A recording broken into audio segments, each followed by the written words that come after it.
జూబ్లీకి సంబంధించి back to జూబ్లీస్ వద్దాం. పోయిరా అక్కడ జనాలతో మమేకమైందా? బాగుంది. జనాలు మంచి వాలంటరీగా ఉన్నారు. హ్మ్. ఇస్ బార్ फिर केसीआर साहब को जीतेंगे. कार पे अपन वोट डालेंगे. कार पे अपन सुकून है, अपन गवर्नमेंट को, हमारा मौजों को, उन लोगों को पैसे दिया, हमारा रमजान को तोहफा दिया అని ఎక్కువ మెజారిటీ ముస్లిం పీపుల్ అట్లా అంటున్నారు.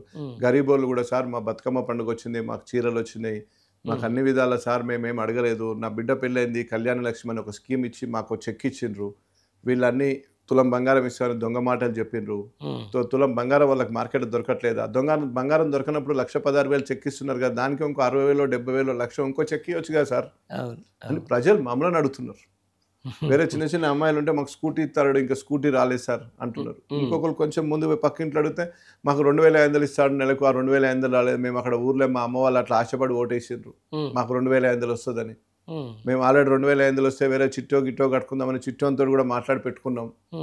అంటే ఇంత డెప్త్గా ఆలోచిస్తున్నారు జనాలు. డెప్త్ అంటే సోషల్ మీడియా ఇంపాక్ట్ ఖచ్చితంగా ఉంటుంది జనాల మీద. మరి పర్టికులర్ హైదరాబాద్ డెవలప్మెంట్ విషయానికి వస్తే ఈ 20 నెలల పరిపాలనలో అంటే ఇటు జిహెచ్ఎంసీ టోటల్లీ చేతులు ఎత్తేసినటువంటి పరిస్థితి కనిపిస్తుంది. ఇటు ప్రభుత్వం కూడా అంటే 144 సెక్షన్ అమలు అవుతున్నటువంటి పరిస్థితి ఇప్పుడు మనం హైదరాబాద్ రాష్ట్రం మీద. సో దీన్ని ఎట్లా అంటే జనాలకు ఎట్లా మైండ్లోకి ఎక్కిస్తారు? అంటే ప్రభుత్వము ఇంత పెద్ద నగరంలో మనకు మొన్న పెద్ద పండుగ వచ్చింది, వినాయక చవితి పండుగ. వినాయక చవితి హైదరాబాద్లో మంచి ఫెస్టివల్, అంతే 9 days అంతే, మంచి ఫెస్టివల్. దీనికి పిల్లలు ఒక సమైక్యతగా, ఒక యూనిటీగా, ఒక కాలనీ అసోసియేషన్ మెంబర్స్ కానీ, ఒక యూత్ పిల్లలు కానీ, ఒక గ్రూప్ కానీ, ఒక అసోసియేషన్ అని కానీ అట్లాంటివి పెట్టుకొని చేస్తారు. దానికి ఏదో వాళ్ళు డ్యాన్స్ వేసుకుంటారు, డీజేలు పెట్టుకుంటారు. డీజే పర్మిషన్ ఎందుకు ఆపింది గవర్నమెంట్? మీరందరూ కేసీఆర్ పాటలు పెడుతున్నారు. డీజే అంటే ప్రభుత్వము డీజే మీరు ప్రభుత్వం బాగుంటే ప్రభుత్వం పాటలే పెడతారు. కేసీఆర్ ఇప్పుడు ప్రభుత్వం కాదు కదా, కేసీఆర్ పాటలు పెడుతున్నారంటే మీరు బాగాలేనట్టే కదా లెక్క.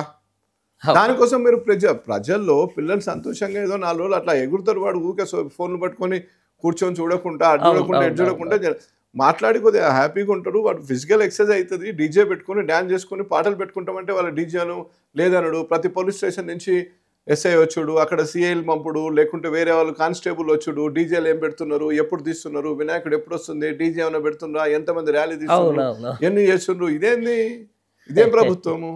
ఇదేదో దీని మీద పెట్టే బదులు ఎవరిని పెళ్లిలు అయినాయి, ఎన్ని చెక్కులు ఇచ్చినాం, ఇంకెన్ని తులం బంగారం చెక్కులు పెండింగ్ ఉందని గది రాసుకోవాలి. లేకపోతే ఎంతమంది పిల్లలు ఉన్నారు, స్కూటీ నడిపెట్టోళ్ళు ఎంతమంది ఉన్నారు, వాళ్ళకి ఎందుకు ఇవ్వలేదు ఇప్పటివరకు ప్రభుత్వం అని దాని మీద రాసుకోవాలి. కానీ ఎంతసేపు డీజే పెడితే డీజే ఆపుతాము, లేకపోతే పోలీస్ స్టేషన్ నుంచి ఎన్ని వినాయకులు ఉన్నాయి, ఎంతమంది వస్తున్నారు, ఏ రోజు మీ నిమజ్జనం, ఎక్కడైనా డీజే పెడుతున్నారా, నిమజ్జనం ఎక్కడ చేస్తున్నారు? పండుగ దేవుడు డీజే పెట్టుకుంటాడు, డాన్స్ చేస్తాడు, పోతాడు, వేసుకుంటాడు, వాళ్ళ ఇష్టము. అదే జరుగుతుంది. ఇంకా ఆల్మోస్ట్ బతుకమ్మ పండుగ దగ్గరకు వచ్చేసింది కదా, వచ్చేసినా మీ కాలనీలో చీరలు చూడాలి. ఇప్పుడు దాని మీదనే మళ్ళీ బతుకమ్మ జాతర ఉన్నా చూడండి చీరలు మీకు. అంతేనా? ఈ ప్రభుత్వం మళ్ళీ యూరియా లెక్కనే చీరల కథ కూడా అవుతుంది. యూరియా లెక్కనే చీరల కథ కూడా అవుతుంది. చూడండి మీరు, యూరియా ఎట్లా అవుతుందో చీరల పరిస్థితి కూడా సేమ్ అంతే యాజ్ ఇట్ ఈస్. అంటే ఊళ్ళల్లో యూరియా, నగరాల్లో చీరలు, నగరాల్లో చీరలు, ఊళ్ళలో కూడా చీరలు. మళ్ళీ ఇది రికార్డ్ ఇప్పుడు మీకు. అదేనా ఇప్పుడు గతంలో రెడీ అయిపోండి ఇక మళ్ళీ మైక్లో అందుకోవాలి. అంతే 300 రూపాయల చీరలు, 400 రూపాయల చీరలు అయితే మేము వస్తే అసలు మంచి 2 ఇస్తా అని చెప్పారు. 2 చీరలు ఇస్తా అన్నారు. రెండో సంవత్సరంకి వచ్చిండ్రు. ఫస్ట్ సంవత్సరం ఇయ్యలేదు, ఈ సంవత్సరం 4 ఇయ్యాలి. మరి ఎన్ని ఇస్తారో చూడాలి. కానీ నాకు తెలిసి మేమేమనుకుంటున్నాం అంటే సేమ్ అది కూడా యూరియా లెక్కనే అవుతుంది ఏమో అనుకుంటున్నాం. ఇప్పుడు యూరియా ఎట్లయితే షార్టేజ్ ఉందో చీరలు కూడా షార్టేజే ఉండి ఉంటుంది అనుకుంటున్నాం. ఎందుకంటే మేము అందరికీ సవ్యంగా ఇచ్చినాం. వాళ్ళు షార్టేజ్ చేయించి ఎక్కువ పబ్లిక్ లో వాళ్ళు అంటే మేము చేసిన దాన్ని వాళ్ళు ఉల్టా చేస్తారు కదా. మేము టింగ్ టింగ్ అంటే వాళ్ళు టికా టికా అంటారు. మేము తెలంగాణ తల్లి చేతిలో బతుకమ్మ మంచి ఈ కిరీటము పెట్టి ఉద్యమం చేసినాం, విజయం సాధించినాం. తెలంగాణ తల్లిని పెట్టుకొని ఉద్యమం చేసినాం, విజయం సాధించినాం, గమ్యస్థానం చేరినాం. వాళ్ళు ఏం చేసిండ్రు, అది వద్దు అని చెప్పి వాళ్ళు మార్చిండ్రు. మేము టీఎస్ ఉండే తెలంగాణ స్టేట్ అని రిజిస్ట్రేషన్లో దాని మీద, వాళ్ళు ఏం చేసిండ్రు దాన్ని మార్చి టీజీ పెట్టిండ్రు. మేము టింగ్ టింగ్ అనేది రైతు బంధుకి టింగ్ టింగ్ బంద్ చేసి వాళ్ళు టకీ టకీ అన్నారు. అదే మేము ఈ ఫార్ములా రేస్ తీసుకొచ్చినాం. భారతదేశంలో నెంబర్ 1 సిటీలో హైదరాబాద్ అని పెట్టాం. బ్రాండ్ ఇమేజ్ పెంచాం. Tokyo, Japan, Las Vegas, Rome, Singapore దాని సరసన హైదరాబాద్ నగరాన్ని నిలిపింది కేటీఆర్ గారు. వాళ్ళతో మాట్లాడి మేము పెట్టాం కదా, వాళ్ళు క్యాన్సిల్ చేయాలి, క్యాన్సిల్ చేసిండ్రు. మేము అందలపోటీ తెలియదు, అందలపోటీ అవుట్డేటెడ్ అంతా ఆన్లైన్లో వచ్చేసింది అయిపోయిందని మేము వదిలేసినాం. కాబట్టి వాళ్ళు తెచ్చారు. అంటే ఇది ఉంటుంది. మేము చీరలు సవ్యంగా అందరికి ఇచ్చినాం కాబట్టి వాళ్ళు ఇవ్వకుంటున్నారు. మేము యూరియా మొత్తం కంప్లీట్గా ఎన్నంటే అన్ని బస్తాలు ఇచ్చినాం. 10 బస్తాలు అంటే 10, 20 అంటే 20. రైతు అక్కడ పొలంలో ఉండి ఆయన సొంతంగా పనిచేసుకుంటే కూలోని పెట్టుకుంటే వాడు తక్కువ పని చేస్తాడు, రైతు ఎక్కువ పని చేస్తాడు. మన ప్రభుత్వం ఉన్నప్పుడు ఆటోనికి 3,000 ఎంతో ఇచ్చేస్తే ఆ 200-300 ఎక్కువ తీసుకొని 10 బస్తాలు తీసుకొచ్చి ఇంటికాడ వేసేది. ఇప్పుడు ఆ సిస్టమ్ లేదు. లైన్లో నిలబడుతున్నారు. లైన్లో నిలబడి తినే టైంలో బయటికి పోవాలి అటు ఇటు అంటే చెప్పులు పెడుతున్నారు. చూడండి ఇంకా అంటే ఇది సోషల్ మీడియా మనం చూస్తున్నాం పర్టికులర్గా. అంటే హైదరాబాద్ నగర ప్రజలకు సంబంధించి మంచి హెల్త్, మంచి ఎడ్యుకేషన్ అనేది చాలా ఇంపార్టెంట్ ఎక్కడైనా. వీటికి సంబంధించిన దాని మీద గతంలో కేసీఆర్ హయాంలో టిమ్స్ అండ్ హాస్పిటల్స్ కొన్ని కొత్తపేటలో ఒకటి లైక్ చెస్ట్ ఆసుపత్రి దగ్గర స్టార్ట్ అయినాయి. అవి ఒకసారి పర్యవేక్షణ చేసి రన్న అసలు ఎంతవరకు వచ్చినా చూసిరా?